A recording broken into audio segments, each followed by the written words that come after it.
Hello students, today I am going to start solution of exercise 7.5 partial fraction से कैसे integrate करते हैं। तो सबसे पहले मैं बता दूं कि पार्शियल फ्रैक्शन से जो इंटीग्रेशन होते हैं उन क्वेश्चंस की खास बात क्या होती है। उन क्वेश्चंस के डिनोमिनेटर में फैक्टर्स के फॉर्म में लिखे होते हैं, जैसे मैंने यहाँ लिख रखा है। देखिए यहाँ क्यों लिखा हूँ, इन्हीं तीन क्वेश्चनों को क्यों सेलेक्ट किया हूँ अभी मैं बताऊंगा। पार्शियल फ्रैक्शन का कंसेप्ट जो है वो आप समझिए। वो कंसेप्ट ये है कि आप 1/6 को 1/2 इंटू 3 यानी फैक्टर के फॉर्म में लिखा है 1/6 इज इक्वल टू 1/6 का होता है 2 इंटू 3, तो इसको आप 1/2 माइनस 1/3 भी लिख सकते हैं और इसको पूरा सॉल्व करेंगे तो आपको 1/6 ही मिलेगा। बट आपने इसे सेपरेट कर करके लिख दिया। 1/6 का जो फैक्टर था 2 इंटू 3 उसको आपने 1/2 और 1/3 के फॉर्म में लिख दिया। ऐसे ही यहाँ पर भी इनको सेपरेट करके लिखा जा सकता है, लेकिन अब सवाल ये उठता है कि ये जब लिखे जाएंगे तो इनके साथ कांस्टेंट क्या आएगा। ये तो मैं आपको बताऊंगा ही बताऊंगा। और एक बेसिक चीज है जो आप लोग जानते हैं कि integral of dx upon x होता है log x। इस बात को आप जानते हो, लेकिन आप कंफ्यूज्ड हो जाते हो जब आपसे पूछा जाता है कि integral of dx upon x minus 7 क्या होगा। आपको बिना हेजिटेशन के बताना है log x माइनस 7। ये मॉडुलर साइन इसलिए लगा रहा हूं कि log नेगेटिव चीजों का नहीं होता है। मीन्स अगर x माइनस 7 है, x प्लस 100 है, x प्लस 1/2 है, x प्लस एनीथिंग कोई भी कांस्टेंट है या माइनस है तो log का ही फार्मूला आप लगा देंगे। जैसे dx upon x log x होता है तो ये भी उसके साथ log लगा देंगे। बस फॉर्म क्या होना चाहिए, x प्लस या माइनस समथिंग। जैसे दिया है dx अपॉन x प्लस 100 तो उसका हो जाएगा log x प्लस 100। ठीक है, तो अब मैं आपको बता रहा हूं कि अलग अलग केस में, जैसे यहां पर आप देख रहे हैं डिनोमिनेटर में सारे लीनियर जो फैक्टर्स हैं वो लीनियर हैं, मतलब डिग्री 1 है, तो इसको आप ऐसे लिखेंगे। देखिए a upon x plus 1 plus b upon x plus 2। ठीक है भाई, आगे बढ़ते हैं। यहां पर क्वेश्चन नंबर 7 में देखिए, डिनोमिनेटर में देखिए, एक आपका क्वाड्रेटिक पॉलिनोमियल है और दूसरा लीनियर है। तो क्वाड्रेटिक के केस में जैसे एक्स स्क्वायर प्लस 1 को हमें लेना है तो क्वाड्रेटिक होगा अगर नीचे तो ए एक्स प्लस बी आ जाएगा upon x square plus 1 plus C तीसरा कांस्टेंट एक्स माइनस 1। देखिए एक्स स्क्वायर प्लस 1 क्या था आपका, क्वाड्रेटिक था, इसलिए आपने ए एक्स प्लस बी लिखा। अब कोई बच्चा कहे कि सर मैं एक्स माइनस 1 को पहले लिखना चाहता हूं, एक्स स्क्वायर प्लस 1 को बाद में, तो वो ऐसे भी लिख सकता है ए अपॉन एक्स माइनस 1 प्लस, अब एक्स स्क्वायर प्लस 1 के लिए लिखेगा तो बी एक्स प्लस सी अपॉन एक्स स्क्वायर प्लस 1। यानी जहां एक्स स्क्वायर प्लस 1 आएगा उसके ऊपर बी एक्स प्लस सी या ए एक्स प्लस बी आएगा। क्यों आएगा ये आप खूब अच्छी तरह जानते हो कि एक्स स्क्वायर प्लस 1 को अगर आप टी मानोगे तो इसका डी एक्स जो आएगा, जो डेरिवेटिव आएगा, that will be 2x, means something in the form of x, इसलिए ऐसा लिखा जाता है। तो आपने लीनियर और क्वाड्रेटिक दोनों सीख लिया। अब ये देखिए x माइनस 1 होल स्क्वायर, जहां होल स्क्वायर या होल क्यूब या होल पावर 4 होगा वहां पर देखिए क्या कैसे किया जाता है। a अपॉन एक्स माइनस 1 आपने लिख लिया, फिर उसके बाद b अपॉन एक्स माइनस 1 का होल स्क्वायर, उसके बाद c अपॉन एक्स प्लस 2।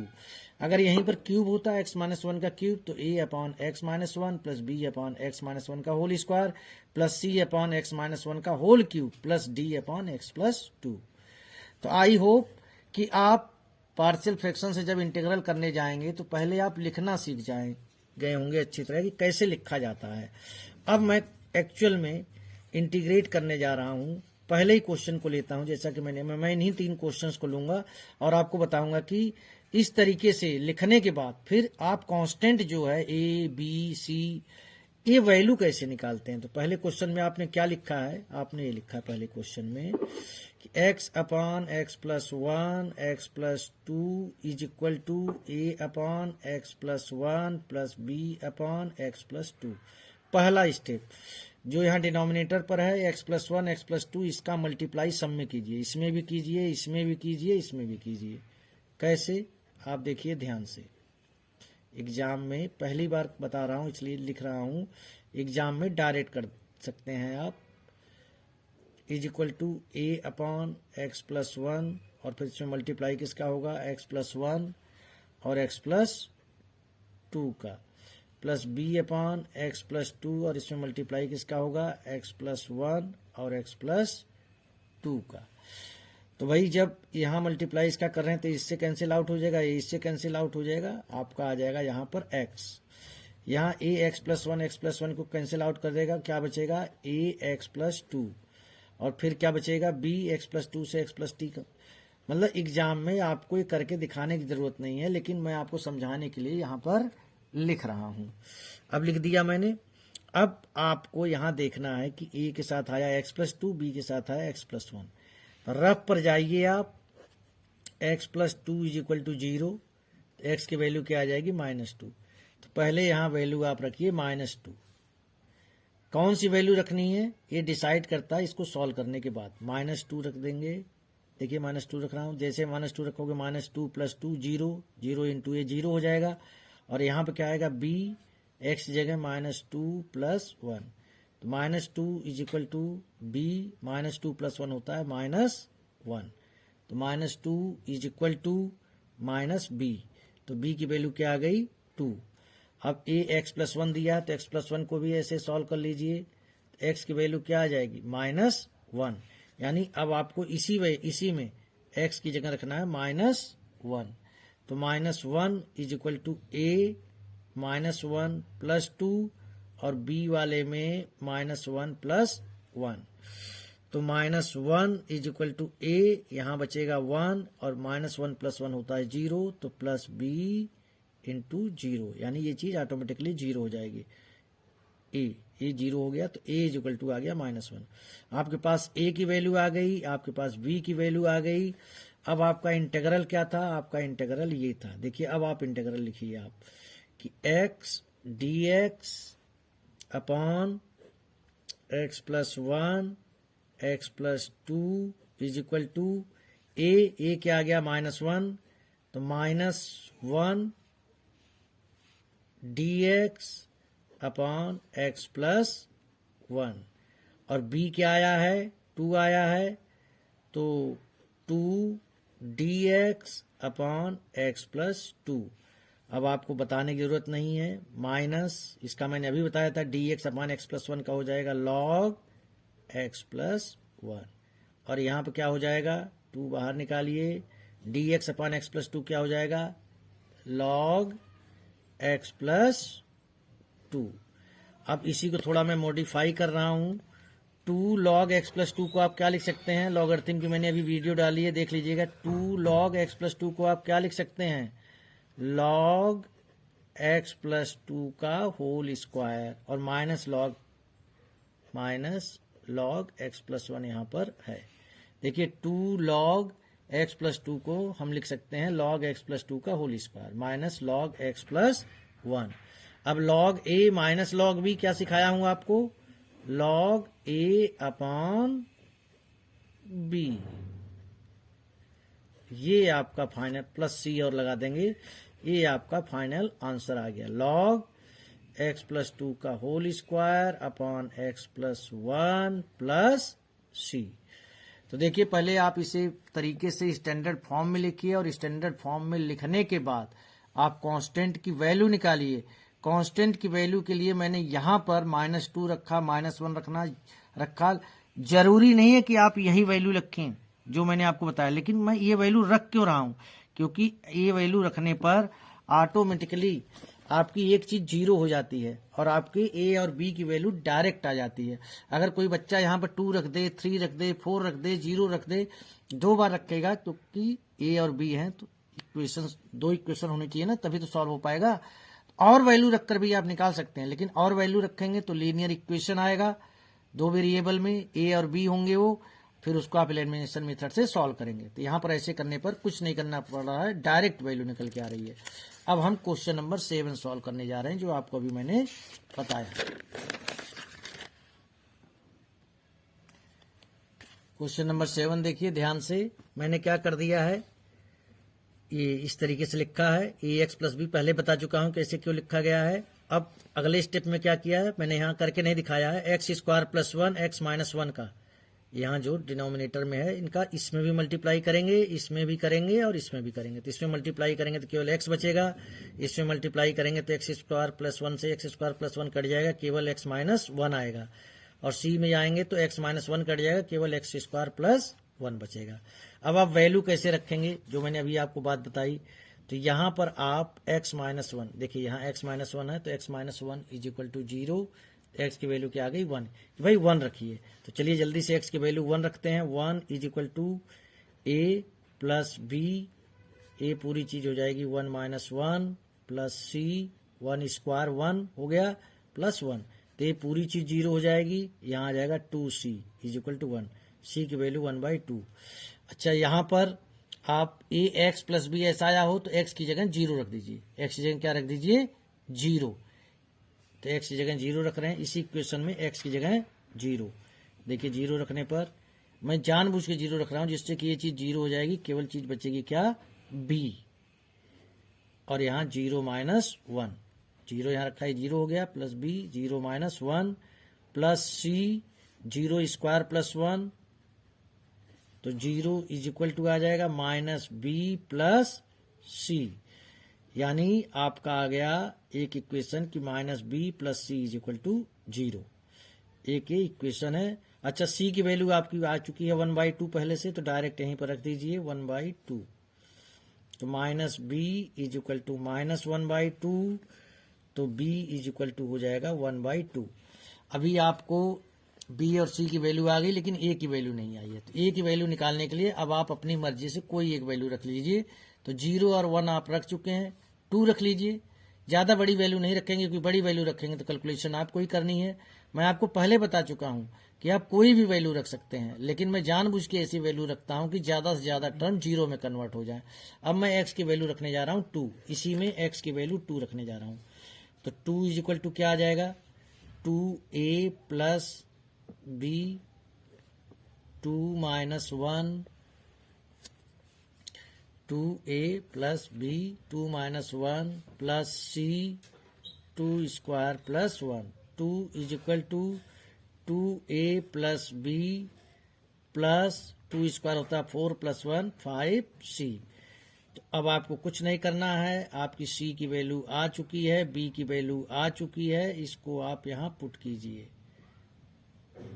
तो 2 is equal to 2a plus 1/2 plus 5/2, तो 2 is equal to 2a plus ये हो जाएगा 3, ये दोनों ऐड के 6/2 3 आ गए, तो इस 3 को minus 2a is equal to 3 minus 2, तो minus 2a is equal to 1, a is equal to minus 1/2। A की वैल्यू आपके पास है, बी की वैल्यू आपके पास है और सी की वैल्यू आपके पास है, तीनों की तीनों वैल्यू आ गई। अब आप इसका इंटीग्रेशन करेंगे। इंटीग्रेशन कैसे करेंगे, आपने कह रखा है ए एक्स प्लस बी, देखिए ए की वैल्यू क्या आई है -1/2, ए की वैल्यू -1/2 आई है। यहाँ स्टैंडर्ड फॉर्म में जब आप लिखेंगे तो -1/2 एक्स प्लस बी की वैल्यू 1/2, -1/2 एक्स प्लस 1/2, वही लिखने जा रहा हूँ, -1/2 x plus 1/2 upon x square plus 1, अब ब्रैकेट बंद करके इंटीग्रल का साइन लगाया तो डी एक्स आएगा ही आएगा। सी की वैल्यू आपकी कितनी आई है 1/2, तो 1/2 और D x upon x minus 1। अब आपको कुछ नहीं करना है, ये दोनों चीज़ें आप वह यहाँ पर आप देख रहे होंगे क्लियरली कि 1/2 आप बाहर निकाल सकते हैं, तो 1/2 बाहर निकाल लीजिए। अंदर क्या बचेगा, अंदर बचेगा माई एक्स डी एक्स, ये एक्स तो बचा रहेगा, x D x upon x square plus 1, और दूसरी चीज बनेगी D x upon x square plus 1। मैंने इस x के नीचे एक्स स्क्वायर प्लस 1 है, x लिखा, माइनस साइन यही है, और अपॉन एक्स 1/2 बाहर ले गया हूँ, और यहाँ पर केवल बचेगा D x upon x square plus 1। और ये चीज़ आपकी इंटीग्रेट होके आप बता सकते हैं क्या आ जाएगा 1/2 लॉग x माइनस 1। अब थोड़ा सा वेट कीजिए। अब इसका फार्मूला आप जानते हैं, डी एक्स अपान एक्स स्क्वायर प्लस 1 का क्या होता है, एक्स स्क्वायर प्लस ए स्क्वायर, 1 अपान ए टेन इनवर्स एक्स अपान ए। तो 1 अपान ए टेन इनवर्स एक्स आ जाएगा, यानी कि इसका आ जाएगा टेन इनवर्स एक्स। अब बचता है ए वाला इंटीग्रल, इसको कैसे इंटीग्रेट करेंगे। तो आपको मैं बता दूं, एक्स स्क्वायर प्लस 1 को आप टी मान लेंगे। क्या मान लेंगे, टी। तो ये चीज क्या आ जाएगी आपकी, एक्स क्या आ जाएगा, डी टी बाई टू। तो डी टी बाई टू और ये टी, तो D T upon T log X square plus 1। यहाँ पर आंसर आ जाएगा, माइनस बाहर रहेगा। तो आपने देखा कि जब पार्शियल फ्रैक्शन से आपने सेपरेट किया और एबीसी सब वैल्यू ले आए, और ये चीज जो आपकी कलेक्टिवली थी, इसको जब आपने अलग अलग कर लिया और एबीसी की वैल्यू निकाल ली, तो इंटीग्रेशन करना आपके लिए बहुत इजी हो गया। दो इंटीग्रेशन तो आपके डायरेक्ट लॉग से आ गया, और तीसरा जो है आपका टेन इनवर्स का जो फार्मूला है कि डी एक्स अपान एक्स स्क्वायर प्लस ए स्क्वायर होता है 1 अपान ए टेन इनवर्स एक्स अपान ए।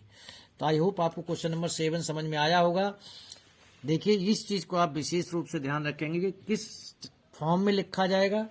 आपकी एनसीईआरटी की बुक में भी इसका ब्यौरा दिया हुआ है तरीके से कि कोई भी चीज पहले किस फॉर्म में लिखी जाएगी, पेज नंबर 317 पर। और आपने वैल्यू रखने के बाद, स्टैंडर्ड फॉर्म में लिखने के बाद, फिर वैल्यू कैसे रखते हैं वो चीज मैंने आपको सिखा दी है।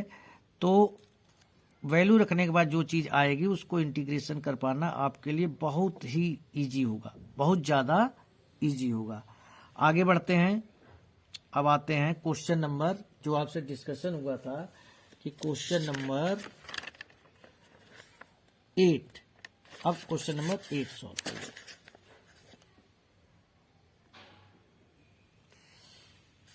ये मैंने लिखा आपका, और सब में x माइनस 1 का होल स्क्वायर एक्स प्लस 2 का मल्टीप्लाई करेंगे, तो यहाँ पर तो x आ गया, यहाँ पर x आया। इसके साथ ये चीज़ कैसे है ये मैं आपको समझा देता हूँ।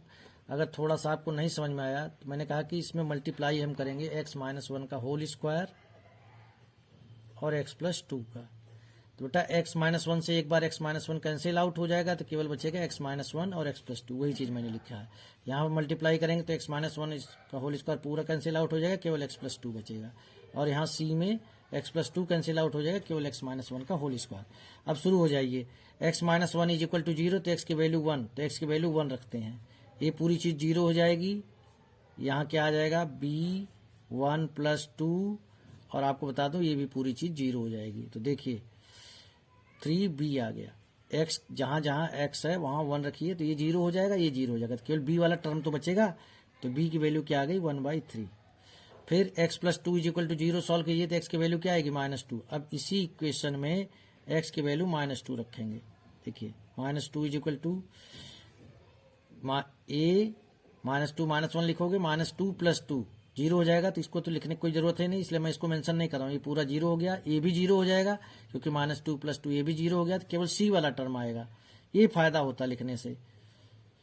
तो -2 इज इक्वल टू सी -3 का whole square, -2 is equal to 9c, C is equal to आ गया -2/9। सी की वैल्यू आ गई आपके पास, बी की वैल्यू आ गई, ए के भी बाकी है। तो आपने 1 रख लिया, -2 रख लिया। अब एक वैल्यू आप अपने मन से रख लीजिए कोई भी। तो चलिए 0 रख लेते हैं, कोई दिक्कत वाली बात नहीं है। 0 रखेंगे यहाँ, तो 0 इज इक्वल टू क्या आ जाएगा, a 0 -1 0 plus 2 plus b 0 plus 2 plus c 0 -1 का होल स्क्वायर। जहाँ जहाँ x आया वहाँ 0 रखा है।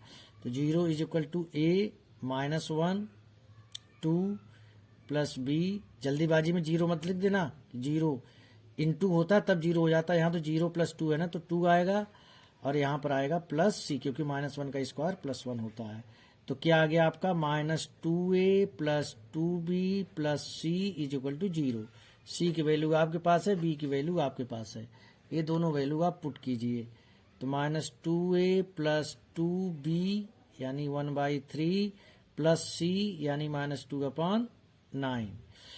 तो -2a प्लस 2/3 -2/9, 2a इधर ले आते हैं, इज इक्वल टू 2/3 -2/9। एलसीएम लीजिए, एलसीएम आएगा आपका 9, 6 -2 यानी आ गया 4/9, ये आ गया 2a की वैल्यू, a की वैल्यू आ जाएगी 2/9।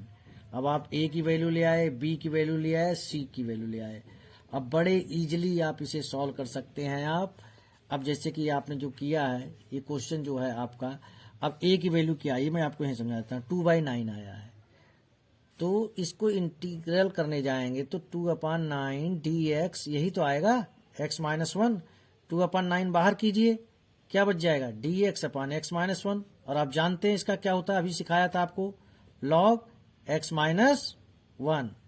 इसके पास आएंगे, b की वैल्यू क्या आई है आपकी, b की वैल्यू 1/3 आई है, तो इंटीग्रल इसका क्या हो जाएगा, देखिए 1/3 dx, b की वैल्यू आपकी 1/3 आई है, अपॉन x-1 का होल स्क्वायर।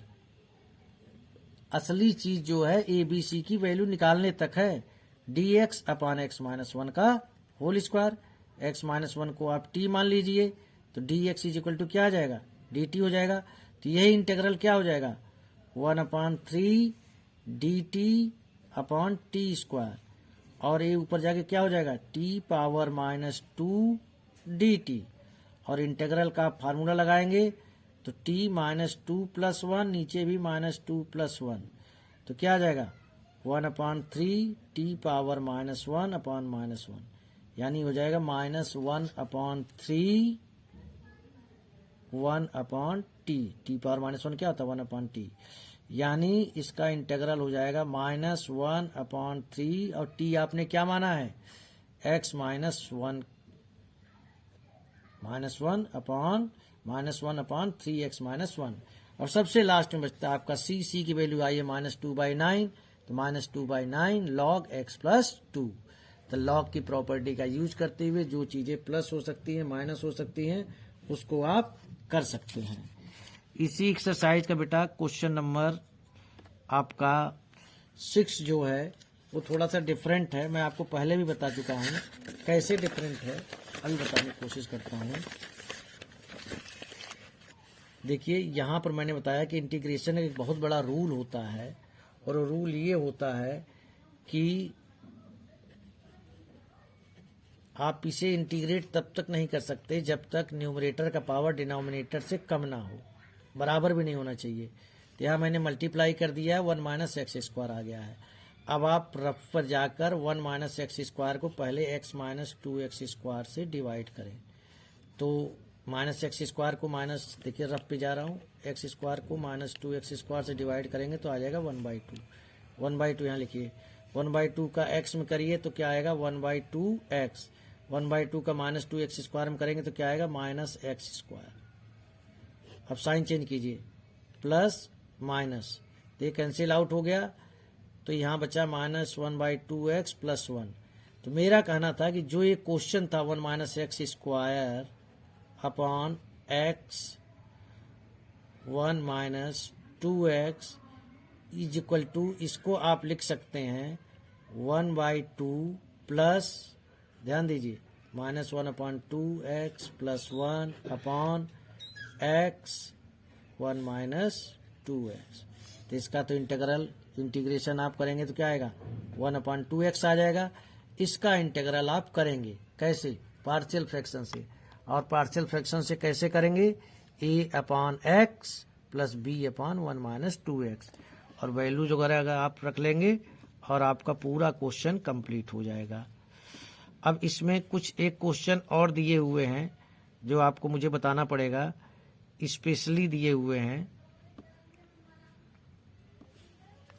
जैसे क्वेश्चन नंबर आपका दिया हुआ है 12।